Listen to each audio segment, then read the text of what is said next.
Thank you, Jan. Again, I thank all of you for coming out this evening.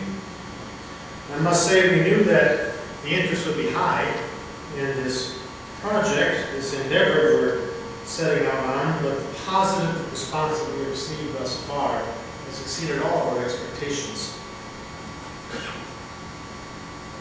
I want to begin by reviewing with you what has transpired since the consolidation of the parishes 16 years ago. As you know, I became the pastor here shortly after that. And as I told a number of you, I wanted to come to St. Michael the Archangel Parish. I volunteered, I offered to Bishop Jenke to come to this parish. And it's been a very good 15 years. I offered to come here for a number of reasons. I have a deep connection with the city of Streator. My grandfather, Halfaker, lived in Streator around the time of the First World War. He received his draft notice for the First World War while he was living here in Streator. I, as a seminarian and as a young priest, came to Streator countless times, especially for 40 hours devotions. And those are very happy memories that I carry with me. When I arrived here as pastor, I saw that a lot of healing needed to be done in terms of the consolidation itself. Many were hurt, or angry, or bitter. Some stopped going to Mass because their church wasn't being used. Some drove out of town for Mass, or didn't go anywhere for Mass. I also saw that there was a definite sense of winners and losers as determined by the church that was being used. I knew that that would have to be overcome in time. And over the past 15 years, much of that has been overcome. Since arriving here, I've been thinking and discussing with our parish trustees, Steve Broadus and Jason Schultz. We've been thinking and discussing about our various properties that the parish has. When I arrived, we had quite a bit of property. Now that's both a blessing and a curse. Properties have to be maintained and insured, etc. We had 4 churches, 4 rectories, 2 parish halls, a school, farmland, and a convent that was used then and continues to be used today as the parish office. That's not to mention the 5 cemeteries that our parish is responsible for. St. Stephen's Old Cemetery, St. Stephen's New Cemetery, St. Anthony's Cemetery, St. Mary's Cemetery, and St. Casimir's Cemetery. Now, the pastor of a parish, besides his care for souls, also has a fiduciary responsibility to look after the long-term best interest of the parish. What does that mean? Well, parishes exist for a reason, for a purpose. The purpose is not primarily the preservation of buildings. The parish exists to advance the gospel of Jesus Christ, so that those who don't believe may come to believe, and that those who do believe may believe more deeply. We are a worshiping community, and a community that serves our brothers and sisters in Christian charity. The church, where we happen to do that, is a secondary consideration. The worship, the Mass, and the sacraments are more important than where we happen to be celebrating those sacraments. We should not forget that. If a family decided to sell the family home for whatever reason, you would hope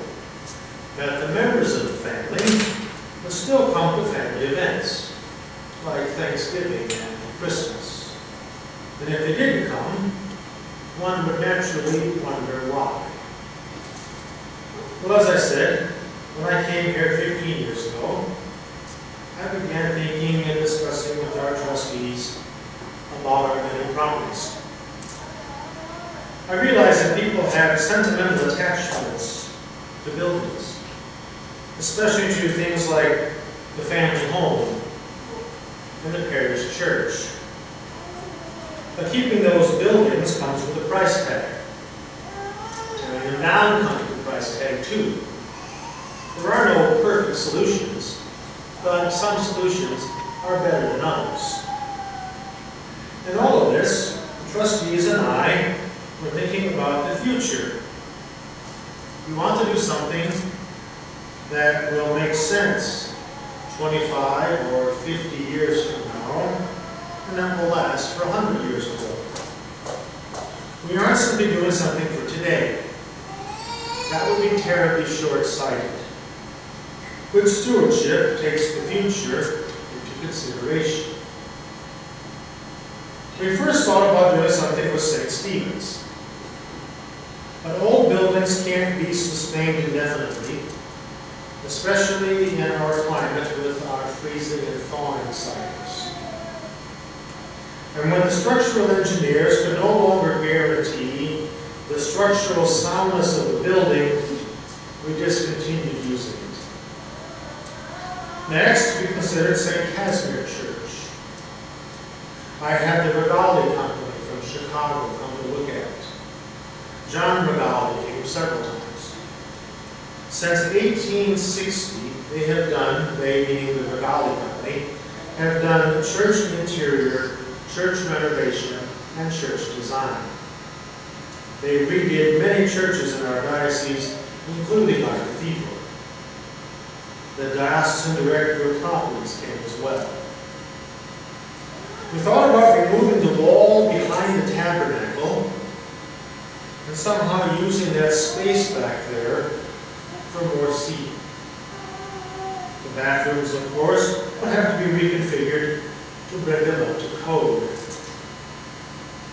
The more we looked at it, including the lack of adequate parking and its size, the less attractive it became as an option. Again, we looked at options, keeping the future in mind. According to the Growing Disciples pastoral plan for the Diocese of Peoria, Streeter may only have one priest in the future. We have 2 priests right now because your pastor is also the Vicar General. We currently have 25 international priests serving in our diocese. 3 of them are from Poland, most are from Africa. Now, when I began as Vicar General in 2019, we had no difficulty getting the United States government to issue visas to international priests, to foreign priests, the R1 religious worker visas. Today, those applications are often rejected by our government. One of our applicants was told by the government that he was too young. He didn't have enough experience to come. Another was told by our government that he's too old. The point is, we may well have to do with fewer priests in the future. And priests are limited to celebrating 3 masses on a Sunday. All of that is the long answer to why St. Casimir fell away as an option. We can't simply add more masses. We thought, ever so briefly, about building something on our farmland east of town. That option was rejected because, well, it's out of town, and we would lose the revenue we get from the farm, and there's the cost of developing the land. Next, we thought seriously about using the old gym in our grade school. The old gym isn't used for much, except for indoor recess. I had the architect come and look at it. Consideration was given to putting the altar up on the stage. The advantage is that we already own it, we already insure it, we already heat it, etc. But the obstacles proved to be too great for this to be feasible. We have to be able to secure the area where the kids are so that people do not have access to them. Funerals would be a big problem in that regard. So that idea was rejected. Someone proposed that we buy or lease the Knights of Columbus Hall. There's plenty of parking, but it would take a great deal to turn this space into a church. We looked at St. Anthony Church. We looked at what it would take to make the necessary improvements, which are significant. For what it would cost to repair the church, we can build a new church. Now, when people face that option with their car, they buy a new car. Even if we replace the things that are broken, we would still have a 140-year-old building. That's not a wise decision. And those who come after us would rightly wonder why we did that. Not only the diocesan bishop can make the decision to build a new church, but he relies heavily on the recommendation of the local pastor, who presumably can make a recommendation without being especially emotionally tied to any of the various options. I have recommended to Bishop Tilka that we build a new church, and he is in favor of it, and so are lots of others. Seemingly everywhere I go, whether it's Kroger or Walgreens or wherever, people tell me how excited they are about the fact that we're going to build a new church. And they have pledged their financial support. We recognize that the church is historically important for us. We realize that saying farewell to a parish church is painful. It's much like saying goodbye to the home where you grew up. But sometimes people do say goodbye to the old home. Tears will be shed, and it's good that we shed them. Some of the most important events of our life occurred there. But saying farewell to a family home or to a parish church doesn't erase the good things, the important things that took place there. They're written in the book of life. Monsignor Brownsy celebrated the funeral of his father here recently. Monsignor's parents were married at St. Anthony's Church. Monsignor was baptized at St. Anthony's and made all of the sacraments there. He celebrated his first Mass at St. Anthony's Church. He told me when he was here for the funeral, "I know you're planning on building a new church, and you have my full support. Tell the people I said that, and if you want me to come and tell them, I will." I told him I didn't think that that would be necessary. The people have been very supportive of this project so far. Our goal of $6 million includes a new office building. The office, as you can see from the drawings, is adjacent to the church, along the east wall of the church. The fact that they will share the wall, meaning the church and the office, will save us money, obviously. Then the church, the school, and the office will all be on the same campus.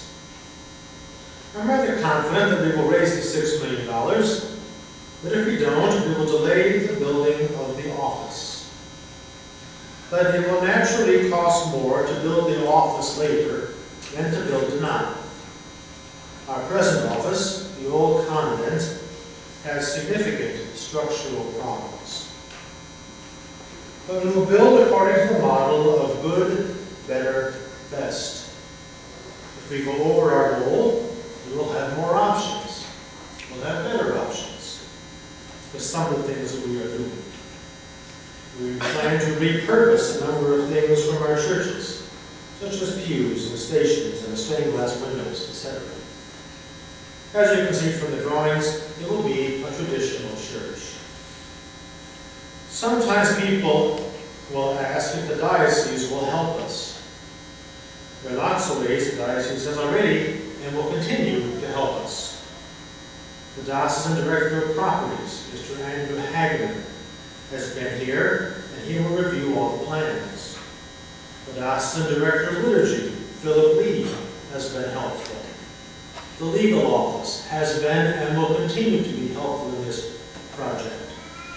That's why those offices exist, to help the parishes. What the diocese does not do is hand out money. The money the diocese has is money the diocese receives from the parishes in the annual diocesan appeal.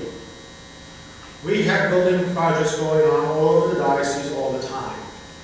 Not usually the building of new churches, though that does happen on occasion, but parish halls, rectories, additions, renovations, etc.